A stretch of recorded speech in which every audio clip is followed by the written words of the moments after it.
Hello everyone, and welcome back to our channel. We are Unity of Consciousness, where we help you to achieve personal and spiritual growth. Why are we interested in this topic?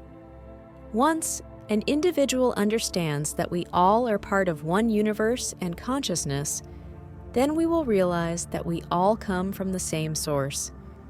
It is easy then to see ourselves as individuals and as part of a bigger consciousness, and apply simple, sincere love to selves and to others. Lately, we were part of this type of conversation. Also, recently, there was a Facebook post where the expression of not doing to others what one would not like to be done onto self from different religion point of views, and in the scientific way as well. It was taken so far out of context, and I checked a workload of belittling each other's religions. How sad is this, people? So today, we're diving into a deeply important and often disturbing topic: the ability to position a subgroup as lesser humans or subhumans to justify crimes against them. This phenomenon is not only a key driver of racial discrimination, but also a justification for wars, resource grabs, religious separation, and judgmental views towards other religions and their followers. It's a pervasive issue that has shaped human history and continues to impact our world today. To understand this concept, we need to look at the psychological and sociological mechanisms that allow groups to dehumanize others. Dehumanization involves perceiving or portraying people as fundamentally different from oneself, often stripping them of their individuality and humanity. This can make it easier to commit or justify acts of violence and discrimination against them. Historical context. Throughout history, we see numerous examples of this phenomenon. During the era of colonialism, European powers justified their exploitation of African, Asian, and American peoples by depicting them as savage or uncivilized. This allowed the colonizers to rationalize their actions as bringing civilization and Christianity to inferior races, masking the brutal reality of exploitation and violence. Similarly, in Nazi Germany, Jews, Romani people, and other groups were dehumanized through propaganda that depicted them as vermin or disease-carrying parasites. This dehumanization was a critical step in facilitating the Holocaust, where millions were systematically murdered. Racial discrimination. Racial discrimination is one of the most pervasive forms of dehumanization. Although slavery has been used all over the world towards within countries or continents throughout the history, one simple example is that in the United States, the legacy of slavery has left deep scars. Enslaved Africans were considered property, not people, and this dehumanizing perspective was reinforced by pseudo-scientific theories of racial hierarchy. Even after slavery was abolished, Jim Crow laws and segregation continued to treat African Americans as second-class citizens for some more times.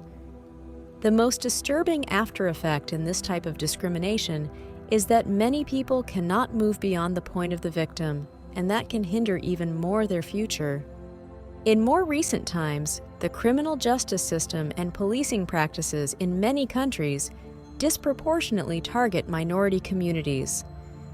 The portrayal of these communities as inherently more criminal or dangerous perpetuates a cycle of discrimination and violence. Media representations often reinforce these stereotypes, further entrenching the dehumanization of racial minorities. War and resource grab. Wars are often justified through dehumanization of the enemy.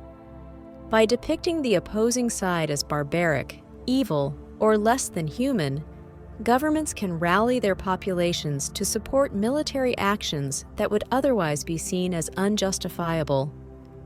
For example, during World War II, Japanese and German people were often depicted in propaganda as monstrous or subhuman, which helped garner public support for the war effort. In more recent conflicts, such as the wars in Iraq and Afghanistan, the portrayal of Muslims as terrorists or extremists has been used to justify military interventions. This dehumanization extends beyond the battlefield, influencing how refugees and immigrants from these regions are treated in other countries. The scramble for resources is another area where dehumanization plays a crucial role. Indigenous populations around the world have faced displacement and violence as their lands are taken for mining, logging, and agriculture. By viewing these communities as primitive or unworthy of their land, corporations and governments can rationalize their exploitation. Religious separation and judgment. Religion has often been a source of division and conflict, with different groups dehumanizing each other to justify their actions. Throughout history, religious wars and persecutions have been driven by the belief that one faith is superior to others. The Crusades, the Inquisition, and the various sectarian conflicts in the Middle East are just a few examples. In contemporary society, religious discrimination continues to manifest in various ways. Islamophobia has led to widespread discrimination against Muslims, who are often portrayed as violent extremists. This dehumanization fuels policies that target Muslim communities, such as surveillance, travel bans, and discriminatory immigration practices. This age-old prejudice has modern manifestations, including conspiracy theories and hate crimes.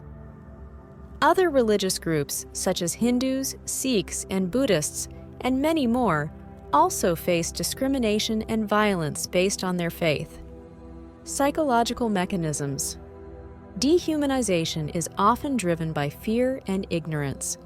When people feel threatened by a group that is different from them, they may resort to dehumanizing that group to protect their own sense of identity and security. This is exacerbated by a lack of understanding or interaction with the dehumanized group. Social identity theory explains that people derive a sense of self from their group memberships. By elevating their own group and degrading others, individuals can bolster their self-esteem. This is why dehumanization is often most intense during times of social, economic, or political upheaval. Challenging dehumanization.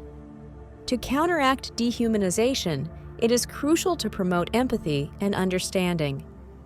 Education plays a key role in this. By teaching history accurately and inclusively, we can highlight the contributions and humanity of all groups.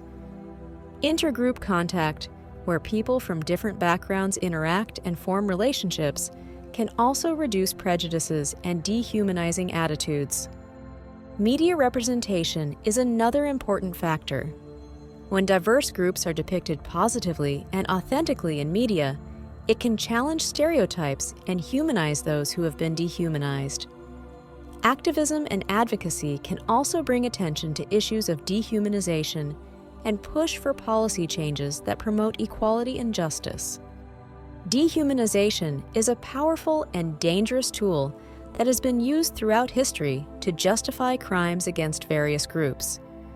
Whether through racial discrimination, wars, religious separation, or resource grabs, the portrayal of certain groups as lesser humans or subhumans has led to immense suffering and injustice. By understanding and challenging these mechanisms, we can work towards a more just and humane world. If you found these tips helpful, please like, share, and subscribe to our channel for more educational and inspirational content to help you achieve personal and spiritual growth. Let us raise awareness about the dangers of dehumanization and the importance of empathy and understanding in our society. We achieve spiritual growth better together as we belong to each other.